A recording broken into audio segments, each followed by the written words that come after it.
ഒരു കാര്യത്തിനും ഒരാളുടെ വ്യക്തിപരമായ അഭിപ്രായത്തിന് യാതൊരു വിലയൊന്നും കൊടുക്കേണ്ട കാര്യമൊന്നുമില്ല. പക്ഷെ നമ്മളൊരു പൊതുവായിട്ടുള്ള അഭിപ്രായമാണ് പറഞ്ഞത്. അതായത് ഒരു ഷോ അല്ലെന്നുണ്ടെങ്കിൽ ഒരു സിനിമ ഭൂരിപക്ഷം വരുന്ന ആൾക്കാരുടെ അഭിപ്രായം അതാണല്ലോ അഭിപ്രായം. നമ്മൾ ജനാധിപത്യ രാജ്യത്ത് അങ്ങനെയാണല്ലോ. 100 പേരുണ്ടെങ്കിൽ 51 പേര് വോട്ട് ചെയ്യുന്ന ആൾ ജയിക്കും, 49 പേര് വോട്ട് ചെയ്യുന്ന ആൾ തോൽക്കും. പക്ഷേ 49 പേരുടെ വോട്ടിന് വിലയില്ലാതൊന്നുമില്ല അവിടെയുണ്ട്. അതുപോലെ ഷോ ഇഷ്ടപ്പെടുന്ന ഒരുപാട് പേരുണ്ട്, മോശം എന്ന് പറയുന്ന ഒരുപാട് പേരുണ്ട്. പക്ഷേ ആ മോശം എന്ന് പറയുന്ന ആൾക്കാരുടെ എണ്ണമാണ് കൂടുതൽ. അതുകൊണ്ടാണ് നമ്മളിപ്പം ഒരു അഭിപ്രായം എന്നോട് ചോദിക്കുമ്പോഴത്തേക്കും ഞാൻ ഇതങ്ങനെ അധികം കണ്ടിട്ടില്ല, വളരെ കുറച്ചൊക്കെ ഞാൻ കണ്ടിട്ടുള്ളൂ. പക്ഷേ നമ്മൾ സോഷ്യൽ മീഡിയയിൽ ഫുള്ള് കാണുന്നത് ഭയങ്കര നെഗറ്റീവായിട്ടുള്ള അഭിപ്രായങ്ങളാണ്. അതുകൊണ്ടാണ് നമ്മൾ പറയുന്നത് വളരെ മോശമായ രീതിയിലാണ് ഷോ പോയിക്കൊണ്ടിരിക്കുന്നതെന്നാണ് പ്രേക്ഷകരുടെ അഭിപ്രായം. അതിപ്പോൾ പൊതുവെ കണ്ടന്റ് ഫോക്കസ്ഡ് ആവുന്നു. അതായത് 2 പേരിലേക്ക് ഫോക്കസ്ഡ് ആയി. ഇപ്പൊ ഇന്നലെ ഒരാൾ ഔട്ടായി. അങ്ങനൊന്നുമില്ല. അത് നല്ലോണം പണിയറിയാവുന്ന ആൾക്കാരാണ് ഇത് നടത്തുന്നത്. അപ്പം അവർക്ക് ഇതിനകത്ത് ചേഞ്ചസ് കൊണ്ടുവരാനും ആൾക്കാർ ഇപ്പം TRP ഒക്കെ ഭയങ്കര കൂടുതലാണ്. ആലൊരു ഷോ ഭയങ്കര ഹിറ്റാണ്. നമ്മൾ അതിനെയൊന്നും അങ്ങനെ വളരെ കുറിച്ച് കാണുന്നില്ല. പക്ഷേ ഞാൻ പറഞ്ഞില്ല, നമ്മളിപ്പം നമുക്ക് വിശക്കുമ്പം അല്ലെങ്കിൽ നമ്മുടെ ശരീരത്തിന് ഏറ്റവും വേണ്ടപ്പെട്ട സാധനം ആഹാരമാണ്. അത് നമ്മുടെ ശരീരം നന്നായി വരുന്ന ഏറ്റവും വേണ്ടപ്പെട്ട ആഹാരമാണ്. പക്ഷേ ആഹാരം വിഷമായില്ലെങ്കിൽ നമ്മൾ കഴിക്കുന്ന ആഹാരം വിഷമായി കഴിഞ്ഞാൽ അത് ശരീരത്തിന് എപ്രകാരം ദോഷകരമായി ബാധിക്കുന്നു. സോഷ്യൽ മീഡിയയ്ക്ക് അതുപോലെ തന്നെ ഏറ്റവും ഇമ്പോർട്ടൻ്റ് ആണ് കണ്ടന്റുകൾ. ആ കണ്ടന്റുകൾ മോശമാവാൻ പാടില്ല. അപ്പം അത് സമൂഹത്തിനും മോശമാവും, കാണുന്ന ആൾക്കാർക്ക് മോശമായിട്ട് ബാധിക്കും. നെഗറ്റിവിറ്റിയാണ് അവിടെ കൂടുതൽ സ്പ്രെഡ് ചെയ്യപ്പെടുന്നത്. ഏറ്റവും കൂടുതൽ പറയുന്നത് ഇത്തവണ കപ്പ് ജാസ്മിനിലേക്ക്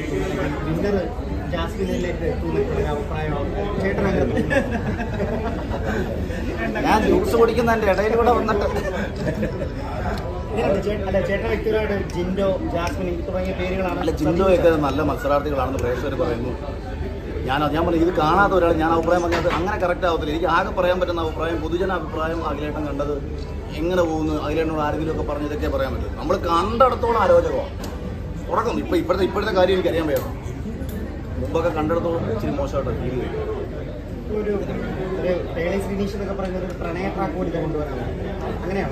പുള്ളി സത്യമുണ്ടെന്നുണ്ടെങ്കിൽ പ്രണയമായാലും സൗഹൃദമായാലും ഞാൻ ഒരിക്കലും പ്രേമിക്കുന്നതിനെതിരൊന്നുമല്ല. ബിഗ് ബോസിനകത്ത് പ്രേമിക്കണം. പക്ഷേ അതേസമയം ഇതിനകത്ത് വേറെ രസം ഞാൻ പറയട്ടെ. ഇപ്പോൾ ഈ ഒരാണും പെണ്ണും തമ്മിലുള്ള പ്രണയ സ്ട്രാറ്റജി എന്ന് പറഞ്ഞ് ഫോക്കസ് ചെയ്ത് പുറത്ത് ചർച്ച ചെയ്യുന്ന അതേ ആൾക്കാർ തന്നെ 2 പേർ തമ്മിൽ ഒരുമിച്ച് കഴിഞ്ഞാൽ അത് ഫ്രണ്ട്ഷിപ്പാണെന്നും ഗ്രൂപ്പാണെന്ന് പറയും. ഇപ്പോൾ കഴിഞ്ഞ സീസണിൽ നല്ല സൗഹൃദമായിരുന്നു ഞാനും വിശ്വസിക്കേണ്ടത്. അത് ഞങ്ങൾ ഗ്രൂപ്പ് പഠിക്കുന്നതെന്ന് പറഞ്ഞ് ആക്ഷേപിക്കുകയാണ് ചെയ്യുന്നത്. അതേസമയം 2 പേര് പ്രേമിച്ച് ഞങ്ങൾ അവരെ പ്രോത്സാഹിപ്പിക്കുകയാണ്. അതായത് സൗഹൃദം അവിടെ പാടില്ല, പ്രേമം പാടുണ്ട് എന്ന് കാഴ്ചപ്പാടില്ല. എല്ലാവരും അവരുടെ ഇഷ്ടങ്ങളെ ഞാൻ മാനിക്കും.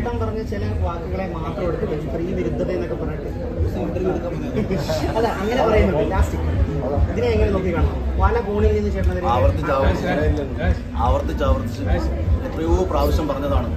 ഇപ്പം ഇതിലേക്ക് ഓഡിഷന് വന്ന ആൾക്കാർക്ക് നേരിടേണ്ടി വന്ന ബുദ്ധിമുട്ട് ചില ആൾക്കാർക്ക്, അതായത് അവരെ ഉപയോഗിച്ചിട്ടുണ്ട്. ഇവിടെ മനസ്സിലാക്കേണ്ട ഒരു കാര്യം, ഞാനൊരു സ്ത്രീയെ പീഡിപ്പിച്ചെന്ന അർത്ഥത്തിലല്ല പറഞ്ഞത്, സ്ത്രീകളെ ഉപയോഗിച്ചു എന്ന അർത്ഥത്തിലാണ് പറഞ്ഞത്. അതായത് ഒരു കാര്യം നേടിയെടുക്കാൻ വേണ്ടി ഒരു സ്ത്രീയെ ഉപയോഗിച്ചു, അല്ലെന്നുണ്ടെങ്കിൽ ഒരാളെ സാമ്പത്തികമായിട്ട് ഉപയോഗിച്ചു, അങ്ങനെയാണ് പറഞ്ഞത്. നാളെയിൽ അങ്ങനെ ഉണ്ടാക്കാൻ പാടില്ല. അതാണ് നമ്മൾ സമൂഹത്തിലേക്ക് പറയുന്നത്. അല്ലെങ്കിൽ നാളെ ഇങ്ങനെ ചെയ്തുകൊണ്ടിരുന്ന ആൾക്കാർ നാളെയും ഇത് ചെയ്യാൻ പാടില്ല. പക്ഷേ ഇവിടെ സാധാരണ നമ്മളെ മീറ്റു എന്നൊരു ആരോപണം നമ്മൾ കൊണ്ടാണ് ഒരു പെൺകുട്ടിയെ ആരെങ്കിലും എവിടെയെങ്കിലും പീഡിപ്പിച്ചാൽ ഞങ്ങളും അതിൻ്റെ ഭാഗമാണെന്ന് പറയും. ഇപ്പം നേരെ തിരിച്ച് ഓപ്പോസിറ്റ് ക്യാമ്പയിനാണ്, ഞങ്ങളില്ല എന്ന് പറയുന്നത്. അങ്ങനെ ഞാൻ പറഞ്ഞിട്ടില്ല, അങ്ങനെ ആരും പറയേണ്ട കാര്യമില്ല. അങ്ങനെ ഞാൻ എൻ്റെ ഫസ്റ്റ് ലൈവിലായാലും സെക്കൻഡ് ലൈവിലായാലും ഇൻ്റർവ്യൂ കൊടുത്തപ്പോഴായാലും ആവർത്തിച്ച് ഞാൻ പറഞ്ഞ കാര്യമാണ്. കുറച്ച് പേർക്ക് ഇങ്ങനെ വിഷമം നേരിടേണ്ടി വന്നിട്ടുണ്ട് ചില ആൾക്കാരിൽ നിന്ന്. അപ്പം അതിനെ എന്തിനാണ് ജനറലൈസ് ചെയ്യുന്നത്?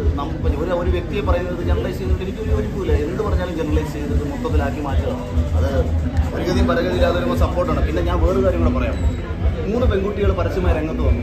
ഇത്തരം ആരോപണങ്ങൾ നേരിട്ടിട്ടുണ്ട് എന്ന് പറഞ്ഞ് 3 പേര് പരസ്യമായി രംഗത്ത് വന്നു. അവർക്ക് ഒരു പിന്തുണയും കൊടുക്കാതെ എന്നെ തെളിവിച്ചുകൊണ്ട് നടക്കുകയാണ് ഇവര്. അപ്പം ഇത് ഞാൻ പറഞ്ഞൊരു വിഷയം സത്യമാണ് എന്നുള്ളതിൻ്റെ അർത്ഥം തന്നെയല്ലേ ഈ പുറത്തേക്ക് ആൾക്കാർ വന്നത്. പിന്നെ പെൺകുട്ടികളുടെ പേര് പറയാം, അതെങ്ങനെ പേര് പറയാൻ പറ്റും? ഞാൻ നിന്നോട് പേര് പറയാം, പബ്ലിഷ് ചെയ്യാൻ പറ്റുമോ? പറ്റില്ല. നമുക്ക് നമ്മുടെ നിയമപ്രകാരം നമുക്ക് അങ്ങനെ പേര് പറയാൻ പറ്റില്ല. പിന്നെ ആരോപണ വിധേയരുടെ പേര് പറയാൻ ചോദിക്കുന്നു. ആരോപണ വിധേയരുടെ പേര് ചാനലിലാണ് നമ്മൾ പറയേണ്ടത്. അവരുടെ ഭാഗത്തു നിന്നാണ് അല്ലെങ്കിൽ ഉത്തരവാദിത്തപ്പെട്ട അവരാണ് നമ്മോട് ചോദിക്കേണ്ടത്. കാര്യം അവർക്കല്ലേ എന്നെ നാണക്കേട്, പബ്ലിക്കിനല്ലല്ലോ. അപ്പോൾ അവർ ചോദിക്കുമ്പോൾ നമ്മൾ പറഞ്ഞിട്ടുണ്ട്. അതിന് ഇനി അവരെന്താണെന്ന് വെച്ചാൽ ചെയ്യട്ടെ, അന്വേഷിക്കട്ടെ, കണ്ടുപിടിക്കട്ടെ, എന്തായാലും കാണിക്കട്ടെ. നമ്മൾ ആർക്ക് വേണ്ടിയിട്ട് ഇതൊന്നും പറയാൻ പോകാതിരിക്കുന്നതാണ് ഈ നാടിന് നല്ലത്. അമ്മയെ തല്ലിയാലും 2 പക്ഷം ഉണ്ടെന്ന് പറയുന്നതാണ്. നാളെ ഈ രീതിയിൽ പോകുന്ന ആൾക്കാർക്ക് ഒരു ബുദ്ധിമുട്ടുണ്ടാവേണ്ട. അതോടൊപ്പം തന്നെ സിബിൻ എന്ന് പറയുന്ന ഒരു ചെറുപ്പക്കാരന് നീതി ലഭിക്കണം ഈ അർത്ഥത്തിലാണ് ഞാൻ പറഞ്ഞത്. എനിക്കിതിന്റെ വല്ല ആവശ്യം ഉണ്ടാകണമെന്ന് ഇപ്പം എൻ്റെ കൂട്ടുകാർ തന്നെ ഉണ്ട്. ഓക്കെ